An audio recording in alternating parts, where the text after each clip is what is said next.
Okay, y'all. For years, I was terrified of being seen in the world.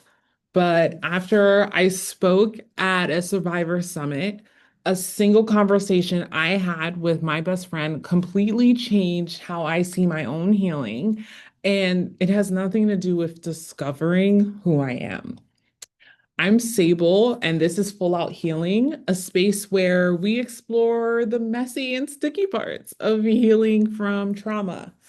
Stick with me as I share the story because it just might reframe your own growth, not just as a journey of discovery, but as a powerful act of remembering who you have always been.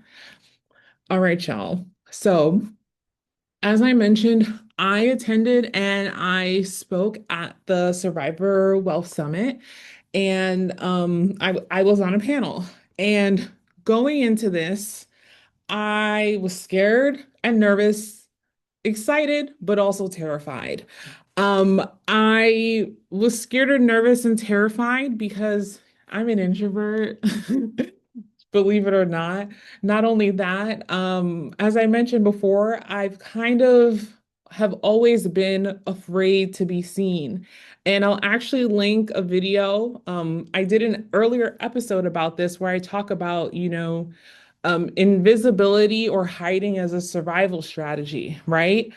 And another reason why I was kind of scared is because I'm actually very new to centering myself in a public space, kind of in general, but especially in a public space. Um, Typically, when I speak or if I'm facilitating a space, I'm helping other people work on their stuff. We're helping an organization figure out their things. I'm the type of facilitator where I really kind of put it on the people that I'm working with to figure out their stuff. It's not about me and what I think.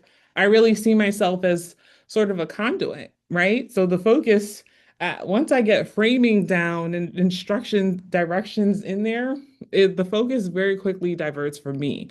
So this is visibly centering myself. I'm very new to, and that's part of why I was kind of scared about it.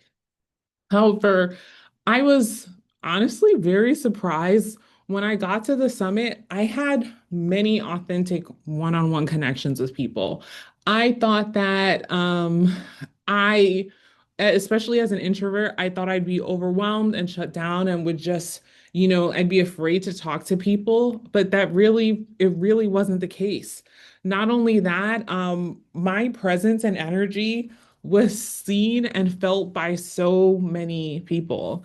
In fact, multiple people literally commented on this, on my presence and the space that I occupy in my energy.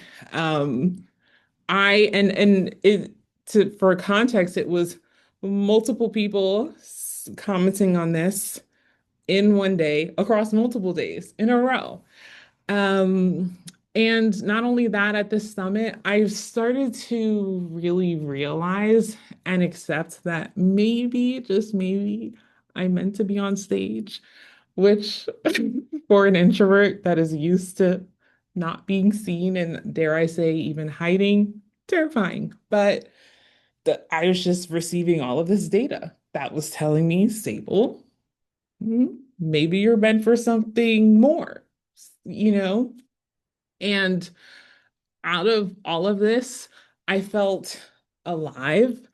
I felt a part of this world and a part of society, which is an odd thing to say, but so much about, being in the crisis survival space of getting back on your feet space. For me, I felt as if I'm outside of things. I know it's not the reality, and it's just how I felt and lived through that experience.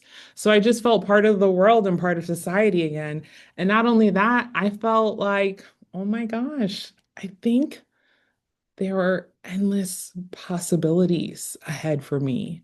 Um, and it was honestly a shift. And then, I went home, got a bunch of rest. I spoke to my best friend, And I spoke to her about this experience, and she was honestly jarred to hear my experience because to her, these are not brand new things about me. To her, that's who I am. To her, that's how she sees me. And to her, this is kind of how I've always been.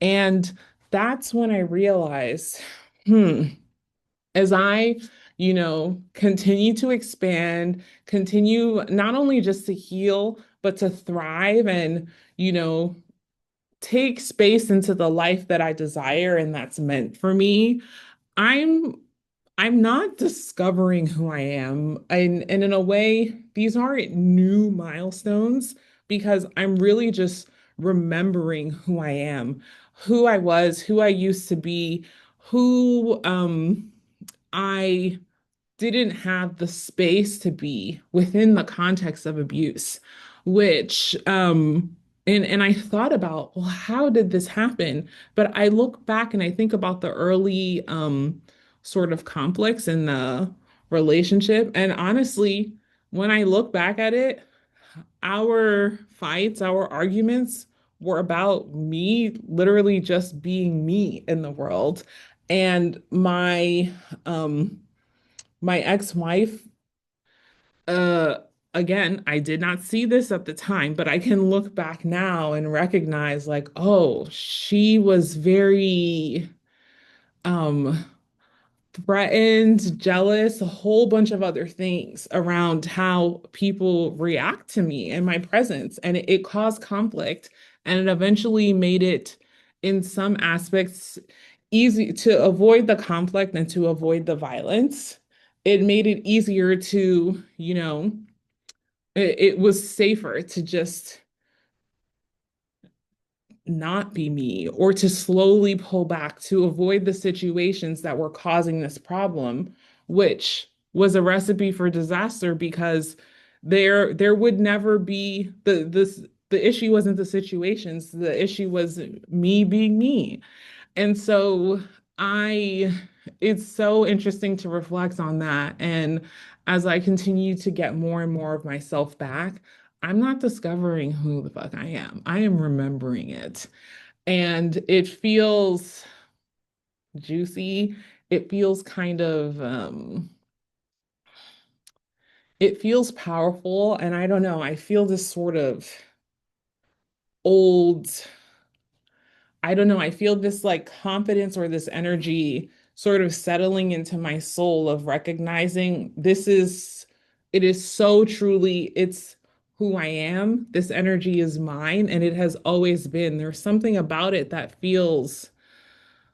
makes me feel secure in a way that makes me want to expand and to take risks. And so, yeah, I had to share that with y'all. And I'm wondering and I'm curious, have you experienced this before?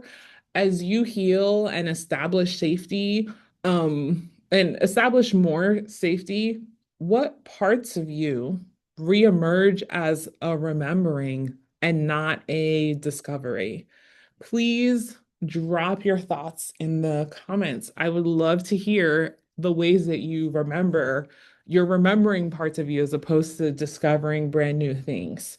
And if you enjoyed this video, if you had any insight to that effect, please subscribe, like, comment, share with anyone who might resonate. Thank you so much for joining me today, and I'll see you next time on Full Out Healing. Bye, y'all.